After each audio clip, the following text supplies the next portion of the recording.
So tell me a little bit. I would like to know where it started for you. How old were you when you started doing music, and uh, yeah. Sure. Well, I guess I had a sort of unique, interesting start in music because I totally started in a public school program in Yeah. Texas where I grew up. I was a bit older than most professional musicians would start. I was 10. And my Okay. family had just moved actually from the northern part of the US, Pennsylvania, to the Texas. Yeah. Yeah. And I was really having a hard time with school, just fitting in. And, Mm. when I look back now, I'm like, oh, duh, it was just a huge culture shock. But I was Mm. really struggling. And then I remember I saw Sorry, this like, this is interesting that you can move from one part of the US to another part and find it a culture shock. Is it absolutely. I mean, really is it really like that? yes, the way they spoke was different. Yeah. There were the religious culture was much different in Texas, and Yeah. yeah, just about everything. But of So course, as a from child, you Pencil, don't realize that. You just kind of feel it, I guess. so it's from Pennsylvania that you moved Hmm. to Texas. Oh, Yeah. that's very interesting. Yeah. Hmm. Um, okay, so and then you were about 10 years old at that time. Right. And I saw there was windows in the school where you could see into the library, and I saw this like orchestra class or strings class rehearsing after school, Mm. which you could join in the fifth grade. So as soon as I got into fifth grade, I eagerly joined the class. And I guess you could say the rest was history because I just loved my teacher. Mm. And I wanted to I wanted to, get good grades and I wanted to impress her. And it turned into a passion pretty quickly. And then by seventh grade, so 2 years later, not only was I saying I want to be a professional musician, but I was saying I also want to be a teacher. So that's been the Really? path ever Okay. since. Yeah. And that led me to leave Texas, study at the Eastman Conservatory in New York, attend summer festivals, and then, eventually my curiosity got sparked to learn about German culture and language and got scholarships to come and study in Freiburg. And now I'm in Berlin where I'm working as a freelance conductor and Mm. violist. And I'm doing a lot of teaching as well, which is kind of always what I envisioned Okay. for myself. Oh, Yeah. that's wonderful. So what do you think, just going back to when you started, what was so first it was must have been the fascination with the music as well. Mhm. But what do you think this teacher did that made you be interested? I think she was just passionate herself, and she showed that in everything that Mm. she did. And there were a couple of things. I think she made the orchestra a pretty rigorous experience. So she had high expectations, and it wasn't a secret. We had performance assessments from a young age where I had to kind of play in front of the class, which for a 10-year-old, it was terrifying, but she helped me to learn how to perform, you know? And the second thing she did was she really made orchestra a social experience. So we did lots of concerts. We had social events. She would plan parties for the orchestra just to come and watch a movie together. So I think I got really excited by the idea that music is something that you have to work on individually so Yeah. intensely. But at the same time, you can share it with other like-minded people, and you're always in a community. And yeah, I Yeah. think that was So, it. but also the fact that you say that she expected a lot from you, and that Mhm. she that you had to perform, and that you know that it was rigorous. That didn't put you off. That was that sort of driving you a little bit. Do you think that competitive side Absolutely, of it? Yeah. absolutely. And I think it's partially because for me, I didn't have a musical family. So there was Mm. nobody else in my life that was pushing me to do these things or explaining to me that I needed to practice a couple hours a day in order to really be successful. And actually, I had the opposite at home. My parents they liked that I was doing it, but it was just, they never asked me to practice, for example. So it was kind of filling this missing piece that now that I'm a teacher, I see a lot of parents are putting, being more rigorous with the kids, the ones that know about music and know about practicing. So it's always it's kind of a balancing thing. But for me personally, the rigor that I got at school was very important for my Okay. growth. Yeah. Yeah. So what age did you decide then that this was going to be something that you would like to do professionally? When I was 12, I remember it Really? exactly. This I was early? 12. Yeah. And I think I didn't exactly know what I had to do to make it happen when I was 12. That came a bit later when I was older in high school. But I remember when I was 12, it was something clicked in me like, okay, this is going to be my career. And Mm. how cool is it that I'm going to do something that I love so much, you know? Yeah.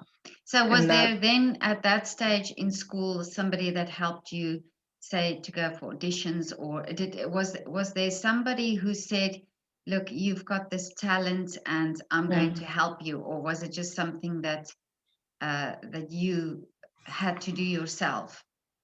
it was definitely people at school, definitely my public school teachers. And Texas actually has this amazing system. Just, I think other countries in the world have this where there's like an all region orchestra, for example, and then an all state orchestra. So through the public system, you could, public school systems, you could have access to these like experiences where you're kind of grouped with more talented kids. And of course, then my teacher also advised me to join the Houston Youth Symphony, which was also a private organization where I went on the weekends. And the universities, there's a lot of vertical alignment in the music education curriculum in Texas. And what I mean by that is that high schools are connected to middle schools, universities are connected to high schools. So you can always see where the path is leading you. Okay. And I think that is a huge, I mean, people are surprised sometimes to know that about Texas, but it's Yes, absolutely one of the yes, most amazing arts education scenes and structures that I've witnessed in my whole life, even really. as I've traveled on and moved on from there. And Yeah. do you think that helped you, that seeing where you're going, seeing where you could go, there is a next step for you. Mhm. It's super important. Mm. I mean, I think it's vital actually, because if you reach the top in your school, for example, there's a danger that you'll become unmotivated or you just won't know Yeah. what's next. But it takes a lot of cooperation from the adults, from the managers and things to Mm. make this connection happen somehow. And the conducting, what brought sparked the interest in the conducting? Well, mostly the educating side of me because I always like my favorite gigs are actually gigs with youth orchestras or gigs with young people, Mm. you know? So teaching and conducting to me it's kind of the same practice almost. It's a Okay. practice of leadership, it's a practice of communication. And I think that I almost think of them as one and the same, honestly. Okay. Ensemble leading, I mean, because when I say I'm a teacher, I have a few private students, but that's not my focus. My focus is on this ensemble based, kind of like how I grew up. Um, teaching groups, which some people think I'm crazy, but I've got Mm. big string groups of 20, 30 kids, and it's a little crazy, but it's a lot of fun. And and what brought you to Berlin then? I was on a Fulbright scholarship actually from the United States. And the case that I made to get the funding to come over was that I wanted to do more research on this ensemble based music education. And I also became interested in using music as a sort of um, solution to some community problems and social Mm. issues that arise. So was doing some research about especially the refugee crisis in Europe, and I got involved with a Verein, like a club that's um, doing some music classes in refugee homes. And so I was there for the first 2 years on that type of scholarship, research-based scholarship. And then I was lucky enough to kind of walk into an opportunity to start directing orchestras at a private school, which then allowed me to get my working visa to stay long term. So Oh, okay. that's that. So so when lockdown came in Berlin, how did that affect you initially? The first lockdown that we had in April, or in I March. In March. Yeah, in March, it was just a lot of shock, total Mm. shock, because I mean, mid-March, I was preparing to do a big speech at a Fulbright conference. I was prepared to take my student orchestra on a tour to Poland. I was getting ready myself to have a few performances. And when things start getting canceled, I was mad, honestly. It took a long time for me to understand like what is the importance of public health. And I had a lot of colleagues that had to come and tell me, like, Bridget, we really have to cancel Oh, these really? things. Yeah. Really, I was having such a hard time with it. So I would say it was just a lot of resistance and struggle and seeking to understand what was going on, because I was sad for myself, and I was even more sad for my students that they worked so hard for all these opportunities. So it was just, I feel like it was a lot of scrambling in March, and a lot of talking to colleagues about what are we going to do, how are we going to carry on, and But it did was a you lot of see it? figuring out technology and Yeah, but did you you see know. it? Because initially in Vienna they spoke about a 3-week lockdown. So Mhm. did you see already then that it'll be longer, or did you just think of, okay, now have to get past these 3 weeks? No, it pretty quickly I figured, like, when you looked at what's going on, and I sat down and did some research about what is a virus, what is a pandemic. Mm. Um, I keep up with a few science YouTubers, actually. It's so Okay. funny how much knowledge we get from YouTube these days, but I Yes, remember yes. watching this one girl with her cup of tea, like Mm. a medical student, and she's like, Leute, das wird lange dauern, Oh. 2 Jahre. And I was like, but it's so important that I watched that video, because Yeah. um, yeah, even in the summer, I knew that it was not really over yet. So a little bit Yeah, of but dread. because a lot, I hear many stories of artists that were telling about, I was on the verge of, having this break of Yeah. performing there, and I waited 2 years for it, and Yeah. it finally came, and then the virus came as well. Yeah. So I hear constant stories of that, moment where they were just so disappointed. It wasn't just like, okay, nothing much was going to happen anyway. Yeah. And then, of course, hearing about a lot of concerts being cancelled and not postponed, just Mhm. being cancelled. Um, and of course, you said it was not just about you; it was also about the children who had this disappointment of this tour. So, Yeah. so what did you do then? I mean, did you or immediately start thinking, how can I connect with these children now, or how can we carry on as normal as possible, or what was your motivation in that time? I wouldn't say that I had any particular motivation. I myself was feeling, like I said, really lost. Mm, Of course, there was a little bit of scrambling, in the sense that, for example, this big Poland trip we are supposed to go on with my top orchestra at school. The managers were saying, "Oh, we can offer you a date in November." mm. And I kind of said yes, but also part of me knew it probably wasn't going to happen.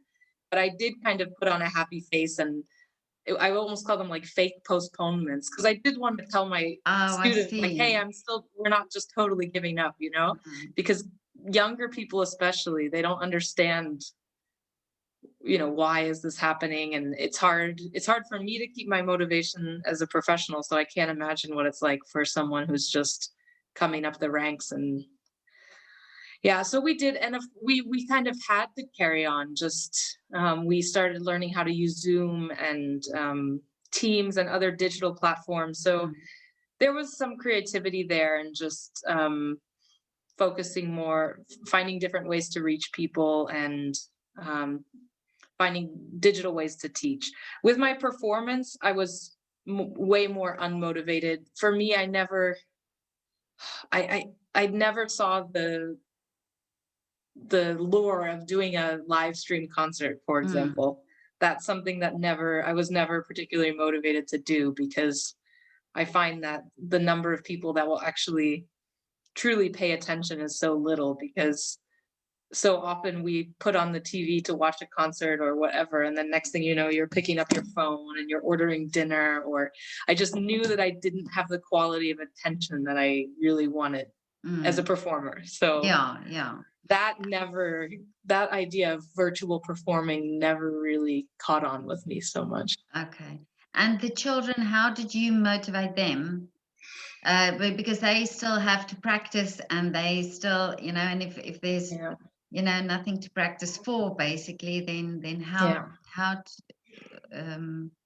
oh, but you had online lessons. Yes.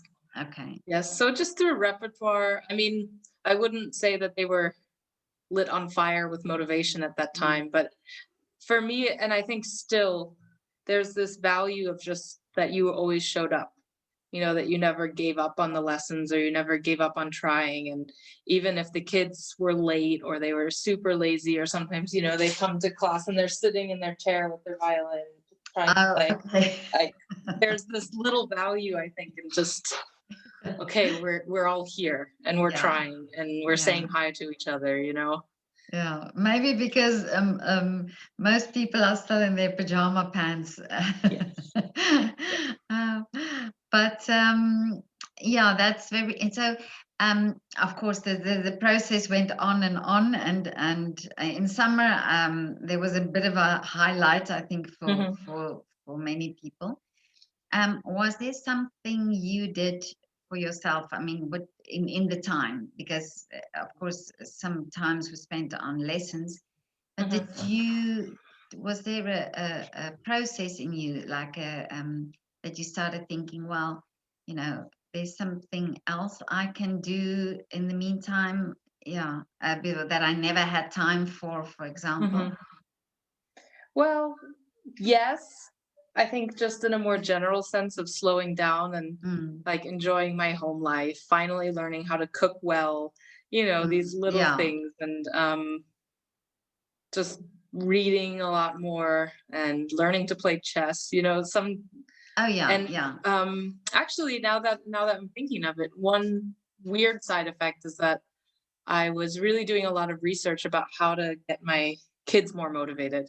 And I Mm. came across this idea of like using a looping pedal while teaching, and making more modern lessons, I guess you could say, and doing like learning a bit more about hip hop beats, for example, and things where I can just turn on my looping track and have a hip hop beat going, and playing patterns for my students and they repeat back to me and things like that.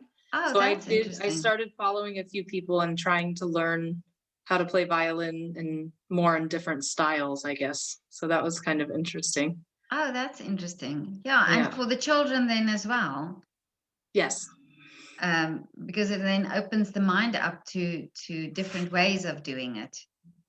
Yeah. Yeah. And getting more into just the world of YouTube, because there's so much out there that you Mm, can learn. And I started like really sitting down and looking at some people that are active on YouTube and how they're making videos, because I did, even from early on, I realized that this trying to hold a class over Zoom, for example, is going to be far less effective than me making a good tutorial video that oh, yeah, students yeah. can watch. And so I did start getting into um, all the possibilities that there are Mm, for online working. I mean, I came across some people that appear to be making um, their whole career out of being an out of, online yeah, teacher and an yeah. online presence as a musician, which I think is pretty Mm. remarkable. So, in this time, in this whole time of lockdown up to now, did you have anything going, like concerts, little concerts or something over the summer, or was it for you totally everything cancelled? Um, for me, it was basically everything performance wise, everything canceled.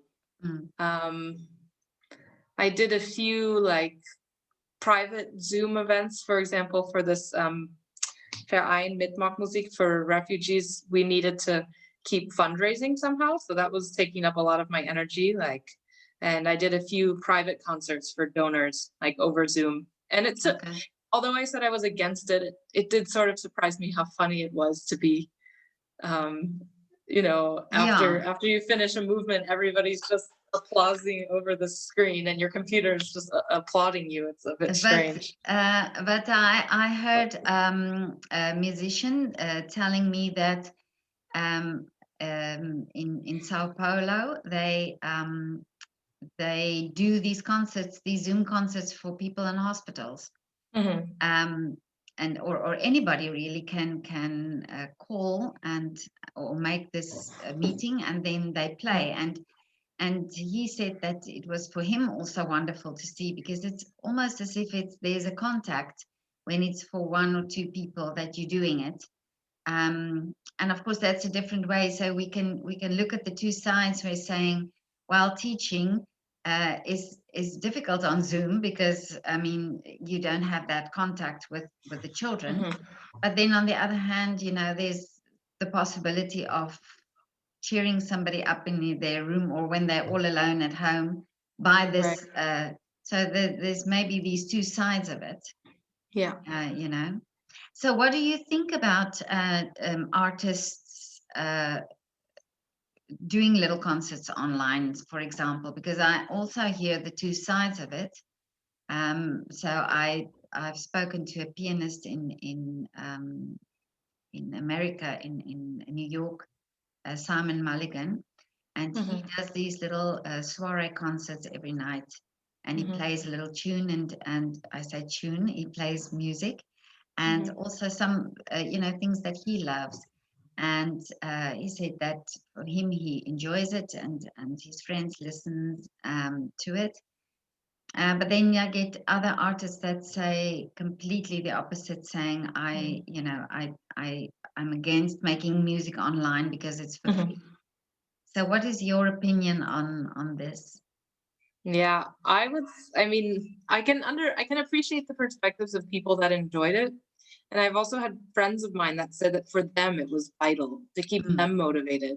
I yeah, have one friend here in Berlin who's also a jazz pianist, and he did a live stream every night. And he said, I did it more for myself than people out there. exactly. Yeah. Um, I would say that my personal opinion, I just personally don't like it. It hasn't ever done enough for me that I'd want to continue doing it. Mm, And I do see the big problem of, I guess you could call it a way of undercutting, because even I catch myself if I'm looking for virtual things to do. Sometimes, I only want to do free things. And I oh yeah, worry, yeah, yeah, yeah. if I this trend, understand. if we Yeah. know that we can either pay to watch a concert from this provider, or we can scroll down our Facebook feed until we see, there's this guy I haven't talked to in 4 years on the live stream. Yeah. That's one of the absurdities, I thought, especially more people were doing this in the spring than now, that's for sure. But Yeah. just looking at my phone, and really, like, Yeah. every couple of moments another live stream would come up, and I was overwhelmed, like, which one do I pick? And Yeah. I think there's a lot of like dipping in and out when you do live stream events, and uh, I think that's But a little bit dangerous. Like but this, don't it's you too think? tempting to leave and come back and leave and come Yeah. back. But don't you think in a way it's also now hearing from artists, or seeing artists that you not necessarily, because in normal times, I would Mhm. say, everybody was so busy, rehearsing and doing concerts, that they rarely posted anything uh, Mhm. online. Mhm. Now we get this opportunity of seeing an artist in their home, Mhm. playing an instrument, and or connecting, by talking to the audience, even if it's one or two people really concentrating and listening. But the more I take, for instance, Simon. Um, I've never heard of Simon, and I've never heard him play, but he came on my Facebook feed, and now every morning, because he posts in New York at night, and so of course it Mhm. comes on my feed. And so this is my little guilty pleasure every morning when I wake up. Mhm. There's this post and this little piece of music that he plays. Now suddenly I'm interested in what he's doing, and what he's playing, and I would of course follow him even after, because Mhm. now I get to know a little bit more about the musician, and of course he talks a little bit on these clips. So I was Mhm. wondering if for these musicians who think they're doing it for nothing, for nobody, or for Mhm. that maybe in the long run, that it might be that it creates an audience that would be more inquisitive after Corona to go and watch them playing live, for example. Mm. Sure, I think that's for definitely a possibility. Mm. And I think there are some certain things that one has to think about. For example, you mentioned that he's doing this at the same time every day. I think that, Yeah. if an artist is going to dedicate themselves to a consistent routine of doing these things, then I think that allows, that would be more successful. Mm. Um, but yeah, I think for some people it will obviously be a very beneficial thing. And I think it also depends on you know, for when I think of my own career, I am dabbling a lot in education and management as well as performing. And sometimes I do wish that it was more like like you're if I was only a concert performer, for example, I would have much more headspace to be thinking about Yes. performing online. But when you're more in arts education and management as well, you really feel the crisis in a different way, because you feel a bit like your hand is a bit in responsibility for keeping funding coming in and keeping others motivated, like people that you're directly responsible for um, Yes, educating. but then That's again, on that side, don't you think that the time that you have now really Hmm. focus on that, and the time that you have to think, Mhm. that would also again benefit you, because you'll come up with different ideas of fundraising, for Mhm. example, or you'll come up with, like you've already come up with a different idea of teaching. So Yes. maybe, in normal circumstances, you would never have even thought about that. So now, in a way, even though you're not visible online, you are now sort of um, baking a cake. You're sort of creating something new that you will then apply afterwards on, definitely in your teaching, and um, also, your management side Mhm. of things. Don't you think that? Yes. Yeah, absolutely. I mean, even just one example of that is I have a bank now of about, 20, 30, 40, maybe even 50 tutorial videos that I can use in the future. And there is this sort of long-term thought that sometimes switches on, like, oh, I should really be, because I think the future is going to be much more digital than it was before. Even, Exactly. people speak of after Corona, but I don't imagine a total, like, okay, the sun comes up and everything's like it was No. before. I Yeah. think much more of our lives will be digital, so it makes sense for any artist to like make a plan for their digital presence, which is easier for Mm. some than others, but it's on the whole very important, I think. But you've talked now about us, getting stuff for free on YouTube. Hmm. But don't you think, in a way, also this would give, say, for example, you do a tutorial, Hmm. and some of your tutorials are for free, that it would Hmm. give a child in some remote little town somewhere in the world, who doesn't have access to say, an orchestra, or a Hmm. good teacher, or just inspire, or just plant the seed, for them Hmm. to pursue it, if you think of it that way. Sure. I think there's definitely truth in that. And anybody who's doing this, I think the wisest way to do it is to have a path in your mind of how that's going to lead to Mm. sustainability in terms of monetization and building a career. So I can give another example of but the violin pedagogue who actually inspired me to start using these looping stations. He's called Christian House, and he does little free YouTube videos, Mm. and I watch all of them. And I'm almost about to sign up for one of his, because then he offers courses, of course, which you have to pay for, which I think that's the way to do it, but Yeah. if you're going to do that. And I know that he has a lot of business. I know he's doing quite well. And it's working, because probably within the next 3 or 4 years, I will take Do the something. plunge, Yeah. because his things aren't cheap, that's for sure. Yeah. He Yeah. doesn't, that's a contrast, you offer things for free, but then when it comes to really committing, you don't undervalue yourself. Exactly. So Yeah. that does make sense to me, his methodologies. Mm. And I do believe that even some of my tutorials and things that I've put out there, quote unquote, for free, have already led to people becoming more engaged. I've had a couple of students that weren't really into music class at school, when they had the chance to just, it's almost like being alone with the teacher. When you have the chance to Yeah. sit in your room, there aren't other kids annoying you, poking you. You're not worried about the girl you have a crush on across the room. Like, it's a moment to be alone with your teacher. And next thing you know, this kid's mom was contacting me, like asking me how to rent a cello because he wants to practice more and all of this stuff. Yeah. So Yeah. So my daughter has Asperger's syndrome, and she of course enjoy these quiet times, because there's no sensory overload for her when she's alone. And so I think for some children it's definitely and a little bit of a break as well, from life and from all the pressures and things like that. yeah. So now I would like to ask you,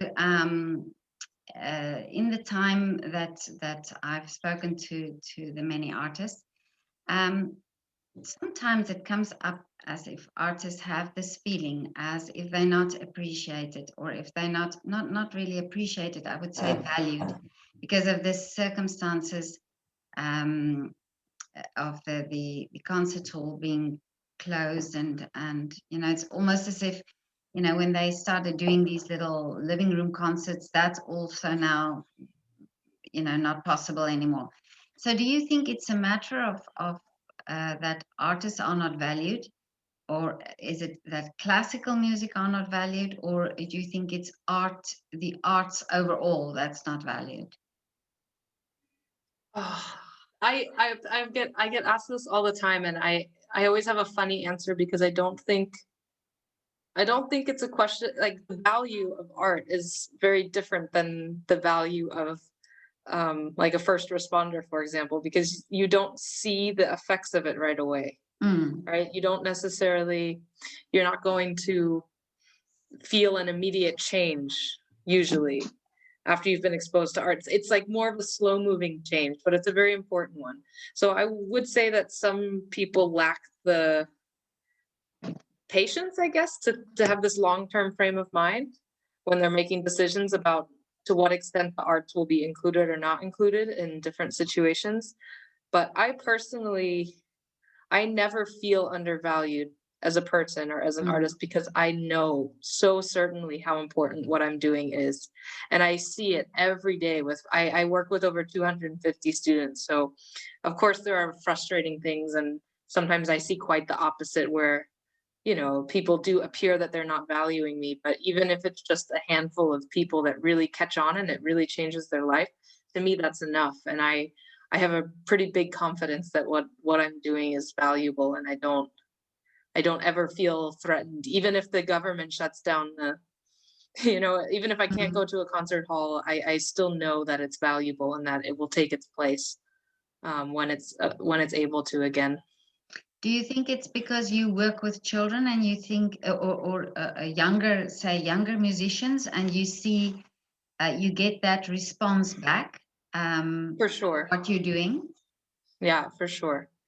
For sure. And And do just you, also just conversations with people, with parents, with colleagues, with other professional musicians.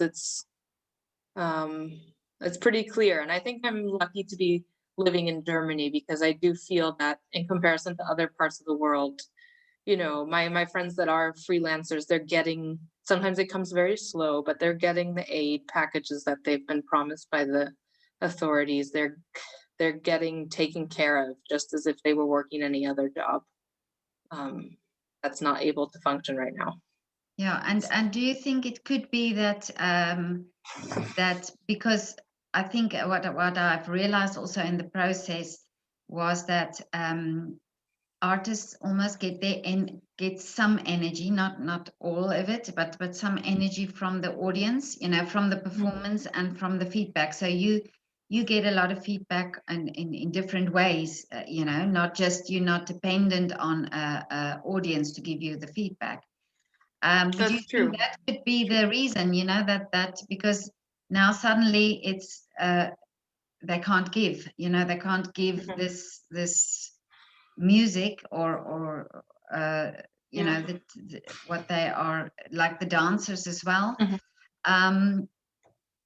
that it's that thing, that it's this feedback, that it's this constant energy back that keeps you going, like you said, when you were playing the orchestra, it was that performing when you were still young, and the feedback from the teacher or the performance, or the being in the orchestra.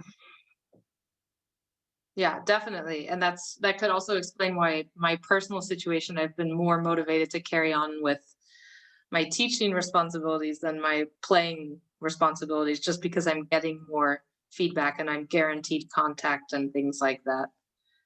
That could definitely explain it, because it's like, in the end, being a musician, I think it's an act of personal fulfillment, but I see it as an act of service, as a career of service. So you're serving your Definitely. community, and you're serving ideas, you're expressing things that people need to express, not only yourself, but like your community. So Yeah, I must say, this is what I, in the whole process, what I sort of realized, is that it's really being an artist is really about the giving. It's like, it's not, it's the portion. If you look at or the relationship between the giving part and the receiving part, it's much more giving. It's much more, because it's all these hours of practice and all these challenges and things you overcome and do, and then it's for this 10 minutes applause, that I think it's much more about the giving. And I yeah, think maybe that is why, some artists really struggle, because they just cannot give this anymore. yeah, So yeah. And to me, the applause is a moment of immediate relief, but I always like to think of it, it's more the gift of memories, or the gift of an impression a piece leaves in mm, somebody's head. Or I play games with my students sometimes where I say, I'm going to give you an au revoir, like I'm going to teach you a melody, and we're going to learn it so well that it never leaves your head, that mm, it's in yeah, this yeah, kind of like the yeah. way it sits in you. Or I've had experiences. My first time playing a Mahler symphony, for example, I was quite young. I was 16, and I just had this weird feeling for the next 3 days after, like, sitting in this rehearsal for 3 hours with this music that to me at the time was so strange. But I just kind Mm, of trusted the process, and I remember feeling this, like, what is going on in my body and my mind right now? This mm, weird, like, processing of the whole, what it was to be in that symphony, this yeah. amazingly complex, incredible thing where my part made no sense unless I was surrounded by people. And I don't know, it's more for that afterglow, after effect of when Mm, you're uh that's yeah. what I think it's all I about. I almost think that yeah, this is what I would what I ask everybody, because I think you said now that how you started, and you don't come from a musical family, so there was that moment where you realized this is what you want to do. Hmm. But what I've also seen, or what I also thought about in the time, was that you basically, as artists, have this skill, or you build up these skills to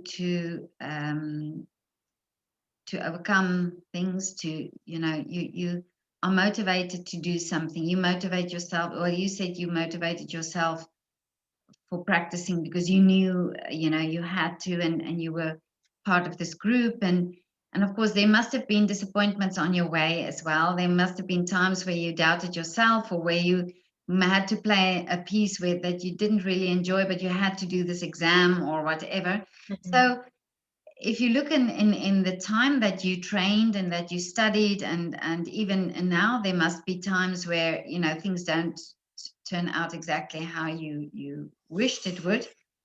So basically, you learn in this process not just to play the music and to be the artist, but I almost feel as if what we see on a stage is just a very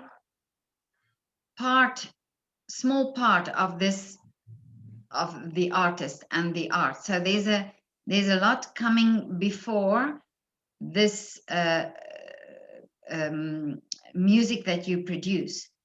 And I'm thinking now that if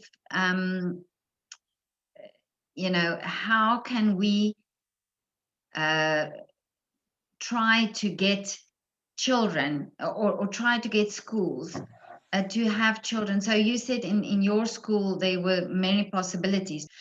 Um, don't you think it's important that we now, and that artists now also talk about the fact that it's important that every child has the possibility, or not just the possibility, but it's almost compulsory for children to do something in art up to a certain age where they can make a decision. Not to say that everybody has to become a musician or an artist or a dancer, but that they at least have the exposure and at least study, you know, real study to it, that it's not just a subject in the schools where it's 1 hour a week, or you know, we'll just do it for a little bit of upliftment.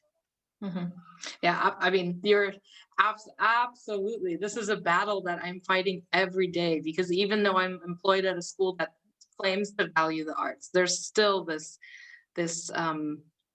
this mindset that I think is so it's the weirdest thing, because on one hand it's true, but on the other hand it's horrible to say that music is to relax and to have fun. Mm. It's meant as a respite, as a moment to just relax among the busy school week. And I think that, you know, this is not the right approach, because I think in order for music to do what it's meant to do and what it does, you know, it's not just the cells, it's connecting the parts of our brain The that brain, deal with yeah. logic and deal with creativity. That's proven, right? So it's making adaptable people, flexible thinkers, and those are the exact skills that we need. So it's providing equal access to rigor in music too. And on, I mean, on one hand, you don't want to make it academic. You don't want to think of it as like math, you know, 4 + 4 is, it's either right or wrong, but you do want to provide standards for developing musical aptitude. Like, it's not, music is a skill, and there are things to develop. There are fine motor skills to develop. There are hearing things to develop. There are body mind connections to develop. And we have to come up with a way to create curriculum that measure those things, right? Because so many times I see it's just a oral participation grade, and so many music teachers are just giving their students a mark based on, like, did you show up to class and were you nice? And I think this is not the way to rate people in the arts. There should be a little bit more specific, like, description of the skills, especially for younger children, because they can be developed. And actually the best time to do it is when they're 6, you know, before they hit age 7 or 8, you know, in the early childhood years, to expose them to music and make it like an environmental, make it a part of their environment. So it just becomes part of who they are. And then they can become skilled and proficient in it, and not just appreciators. Exactly, yeah. Yeah. I think it's my idea is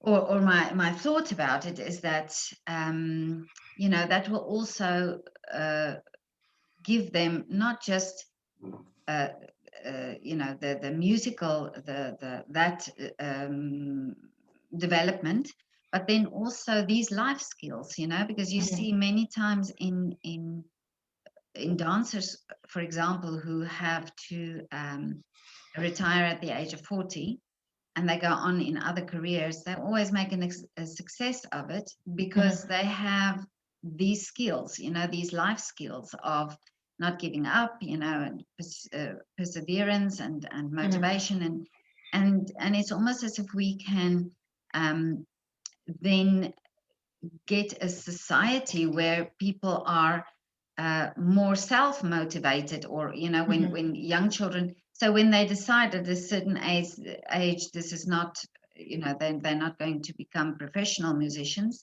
then at least they have these skills and this brain development that will lead to being good in any career that they pursue. So so the question is then, do you think it's possible that we start as artists, that you as artists start talking about this, so that after this is all over, that we don't just say, well, it's never going to happen, that they start talking about this, or because I think the more we talk, the more we set out a thought process in people. For sure. So it's about talking advocacy, talking to everybody you know about it, but a lot of doing too. I think, I've seen the results speak for themselves in many cases. And I'm now in my 3rd year working at the school, and I think even the higher ups are starting to see the difference in the kids that have been in the strings class, for example, that have learned the violin from 1st grade. And it's starting to become obvious in a way that people can't deny it, because there's so much evidence around them.